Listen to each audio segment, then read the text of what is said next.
આજે તો ખબર પડી કે કોસમાના રેલવે સ્ટેશન પર યસ બાપુ આવે છે તો કોસમાની પબ્લિક તો ભાઈ મને જોવા માટે તૂટી ન પડી. તો જય મહાકાળીમાં મિત્રો, હું છું યસ બારિયા વ્લોગ્સ અને તમારું અમારા મિની વ્લોગમાં સ્વાગત છે. આજે તો સવારમાં અમારા સરે ચેક કરી લીધી અમારી પ્રેક્ટિકલ બુક. પછી અમને સરે કીધું કે આજે તમારે જાતે ડ્રોઈંગ દોરવાનું છે, એટલે હું ને જતીન વળગી ગયા ડ્રોઈંગ દોરવા માટે. પછી તો અમે બધા સેકન્ડ યર વાળા ભેગા થઈને ફર્સ્ટ યર વાળાની મજા લેતા હતા. ફર્સ્ટ યર વાળા ભાઈ તો એટલા અકળાઈ ગયા કે એ તો મનમાં ગાળો દેવા લાગ્યા. આજે તો અમે બધા યોગેશની પણ બહુ ખતરનાક મજા લીધી, એટલે ભાઈ તો અકળાઈ ગયો. તો ગાઈસ આ છે અમારા જતીનભાઈ, જેની મસ્તી તો ભાઈ નેક્સ્ટ લેવલ, ના પૂછો વાત. અને આ ભાઈ તો બસમાં ઉભા કરોડપતિ બનવાની વાત કરે છે, જુઓ તમે, એ પણ પાછા ગેમ રમીને.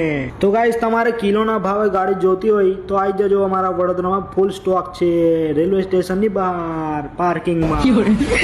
તો ગાઈસ આજના મિની બ્લોગમાં આટલું જ. મળીશું આપણે નેક્સ્ટ બ્લોગમાં. લાઈક કોમેન્ટ કરતા જજો.